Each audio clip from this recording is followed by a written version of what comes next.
Kemudian kada usah terlalu banyak umpat campur terhadap apa yang terjadi pada keluarga Nabi Muhammad. Ini kadang yang jadi masalah, kita yang jaba ini, kita yang orang biasa ini berani-berani memasuki ranah kehormatan keluarga Nabi Muhammad. Jangankan kita yang jaba yang kada diisi apa-apa, pernah suatu hari ada pertanyaan kepada seorang ulama, itu diriwayatkan oleh Habib Zain bin Semit dalam Manhajus Sawi.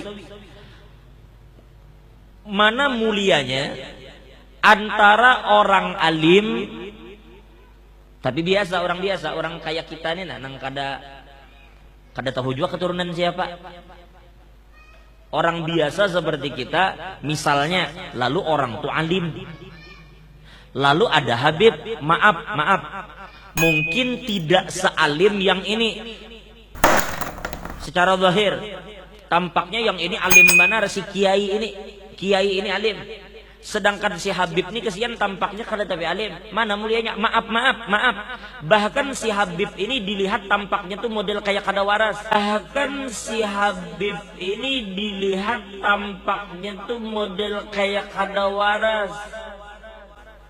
Sedangkan ini alim, banyak memiliki pengikut, banyak memiliki jamaah, banyak memiliki pondok dan segala macam. Sekarang mana mulianya antara mereka? Maka ulama sepakat mengatakan bahwa tetap mulia Habib meskipun kada alim. Kenapa? Kenapa kemuliaan Habib ini tidak bisa disaingi oleh siapapun? Kemuliaan Habib ini tidak bisa disaingi oleh siapapun. Karena kemuliaan si alim, kemuliaan kiai, itu kemuliaannya ada pada sifat. Sedangkan Habib itu kemuliaannya ada pada zat. Maksudnya, ini kiai, itu kenapa dihormati orang? Lantarannya alim, lantaran ada ilmu di dadanya. Ini sifat Tuhan. Bila sifat Allah yang ilmu Allah Ta'ala ada di dadanya, nya mulia. Tapi seandainya suatu saat kiai itu gila, kira-kira masih dihormati orang lah?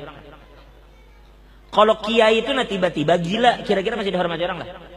Kada. Karena kemuliaannya ini sifat.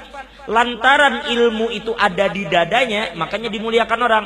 Seandainya Allah cabut ilmunya, maka orang itu kada bakal lagi dimuliakan orang. Jadi kemuliaannya itu hanya berdasarkan sifat, hanya ilmu yang berada sementara di dirinya. Nah, sedangkan keluarga Nabi Muhammad ini di dalam darahnya mengalir darah Nabi Muhammad. Zat, inya alimkah, kada alimkah, kelakuannya A kah, B kah, inya waras kah, maaf dalam tanda kutip gila kah, tetap di dalam tubuhnya mengalir darah Nabi Muhammad SAW.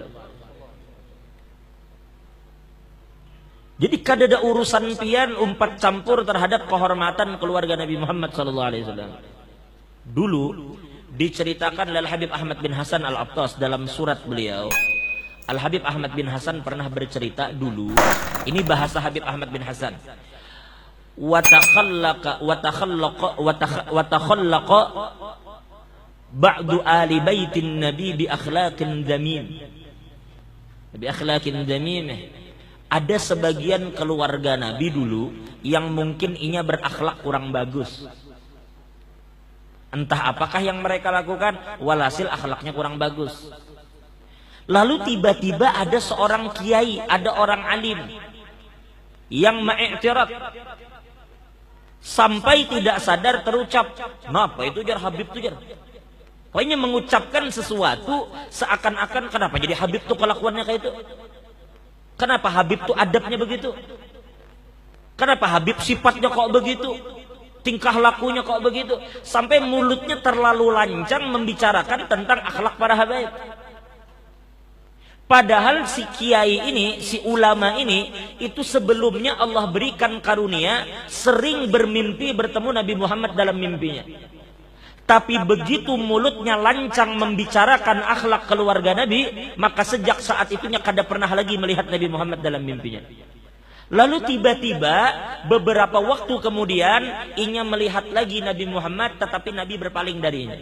Nabi kada mau lagi melihat kayaknya. Lalu inya bertanya, "Ada apa ya Rasulullah? Kok pian jadi kada heran-heran lagi, tidak peduli lagi dengan ulun?"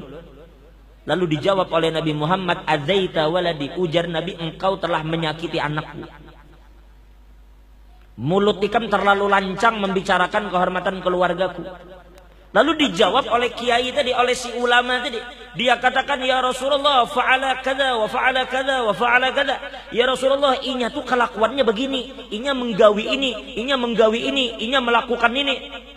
Artinya disebutkannya, mungkin dia melakukan yang kada baik, mungkin melakukan ini, pokoknya semua disebutkannya di hadapan Nabi. Lalu kemudian Nabi menghadapinya dan Nabi berkata, ujar Nabi, al-waladul aq hal yarithu abaha amla. Di dalam mimpinya, ujar Nabi, aku ingin bertanya lawan ikan. Apabila ada seorang anak yang durhaka kepada bapaknya, lalu bapaknya mati, apakah anak itu dapat waris atau tidak? Anak yang durhaka lawan orang tua dapat waris kada? Dapat waris kada? Ini mana? Dapat waris kada ya? Anak durhaka lawan abahnya, waktu hidup ketujuh melawan abahnya, ketujuh hidup ketujuh menyahut abahnya. Ketika abahnya meninggal, apakahnya dapat waris atau kada? Dapat. Siapa yang madahkan anak durhaka kada dapat? Dapat kada? Dapat. Lalu apa ujar Nabi? Nah, itu disebutkan dalam kitab Zuhurul Haqaiq yang ditulis oleh Al-Habib Ahmad bin Hasan Al-Habib Abdullah bin Alwi Al-Attas. Nah, coba kita lihat apa ujar Nabi. Ujarnya, ya Rasulullah, orang ini kelakuannya begini-begini si Habib nih. Karena melakukan ini, karena sifatnya begini, karena akhlaknya begini. Seakan-akan dia menceritakan nih, ya Rasulullah, anak pian nih kelakuannya kada baik. Ini ya Rasulullah, ini mengerjakan sesuatu yang kada bagus. Itu dibahasnya di hadapan Nabi. Lalu apa jawaban Nabi? Ujar Nabi, bila anak itu durhaka, kira-kira anak itu mewaris orang tuanya atau kada? Lalu si laki tadi menjawab, mewaris ya Rasulullah. Maka kemudian Nabi mengatakan, hadza waladi wa adabuhu alaih. Ujar Nabi, ini kakanak ini jangan Nabi anakku, dan urusan adabnya itu adalah urusanku, jangan Nabi, bukan urusan nikah. Ini anakku, ujar Nabi. Kan Nabi kamu umpat campur urusanku. Masalah adabnya begini, masalah akhlaknya begini, itu urusanku, ujar Nabi, bukan urusan nikah. Paham lah? Sedurhaka-durhakanya anak lawan orang tua, tetap kedurhakaan itu kada akan menghalangi warisan dari orang tuanya. Ini keluarga Nabi Muhammad. Sampai suatu saat, sampai suatu waktu, masalah akhlak mereka itu urusan Nabi SAW.